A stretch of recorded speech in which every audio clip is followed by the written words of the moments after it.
Look at the damage on this guy.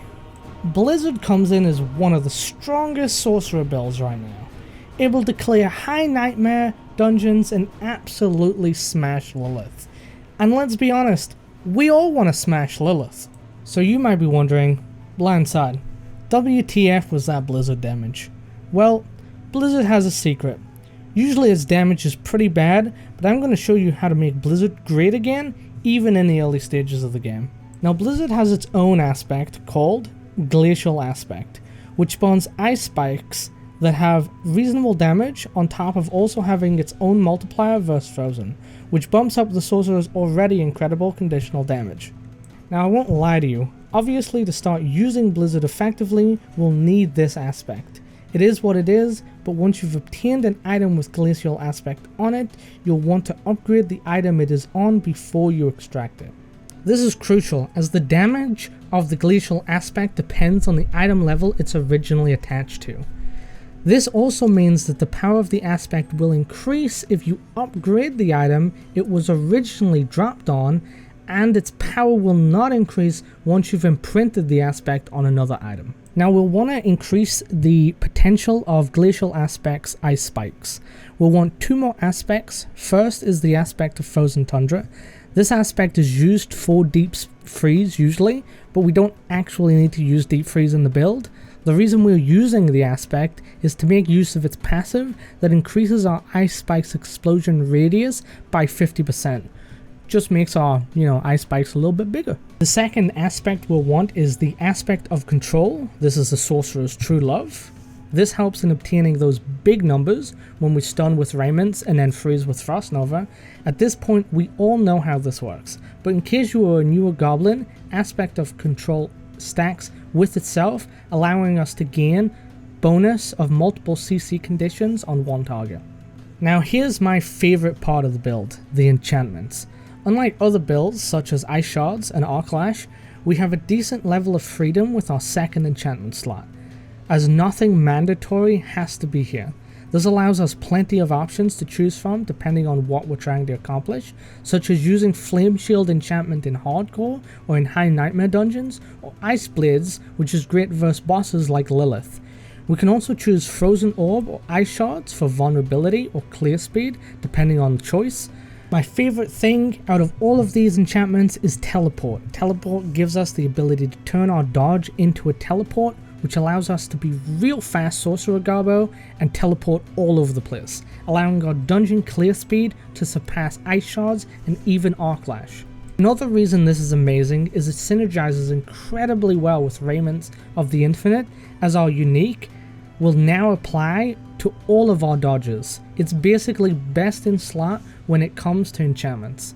Let's go over the skill tree. I will do a fresh skill tree so everybody knows where everything goes. Keep in mind, this is subject to change. I update the guide on the website way more than I would a video.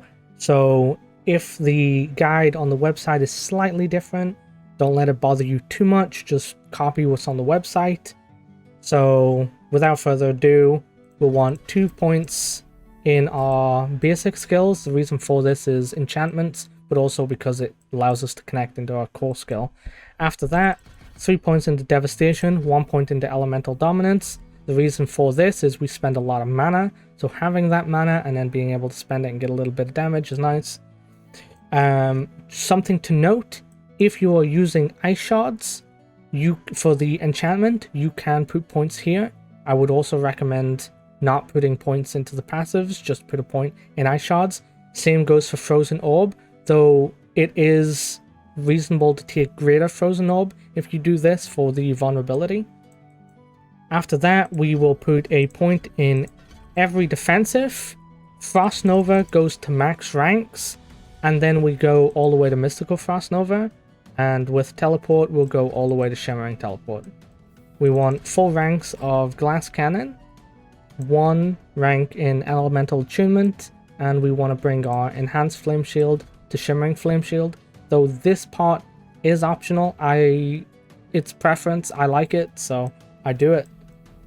Down in Conjuration, we want Ice Blades, and then we take Ice Blades down to Summoned Ice Blades. This is great just mostly for mana and a little bit of cooldown reduction. It's not amazing, but we take it because we've got a free slot. You can take Deep Freeze instead if you want. Obviously, it's a bit of a flex slot, so it's up to you.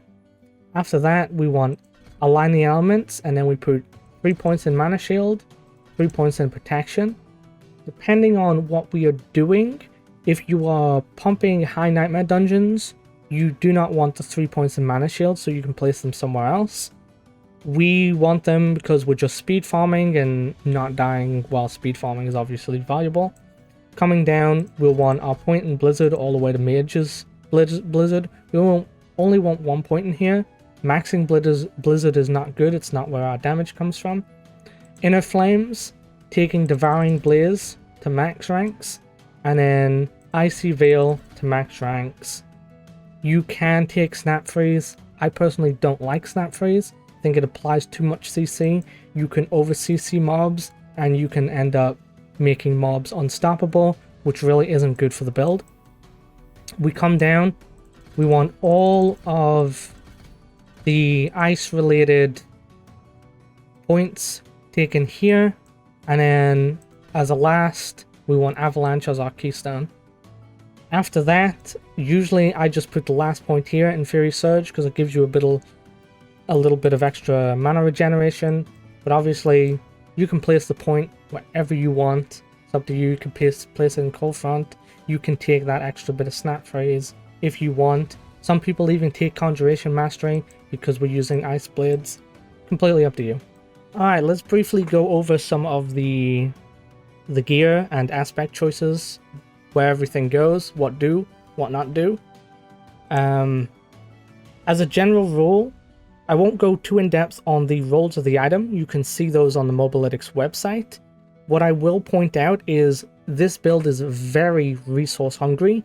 You want mana cost reduction wherever you can get it. That means Amulet, that means Offhand. You want mana on the rings. If you can't get mana, you want resource generation. I think resource generation is probably more valuable over mana, but on the helmet you definitely want mana here, as well as the usual cooldown reduction. So Frost Blitz on the helmet. This is great because it gives our Frost Nova an additional cast. Amazing CC, amazing vulnerability. Raiment to the Infinite is the chest piece. Adds another ability to CC. In this case it adds a stun. Works really well with the aspect of control that is in our weapon. As the gloves, you want Conceited here. I have Inner Calm because I was doing Lilith. You will want Conceited normally. Legs, Disobedience. Obviously Disobedience can also go in the helmet instead, and then you can put Frost Blitz in the legs. It doesn't matter. I use Binding Embers on the boots. The Flame Shield gives us an Immobilize, which again synergizes really well with aspect of control. The first ring we'll want is Prodigies. The reason we want this, obviously, very mana hungry build. Prodigies is the best resource generator, so we use that in the ring. In the second ring, it's Frozen Tundra. We want this because it just makes our ice spikes bigger.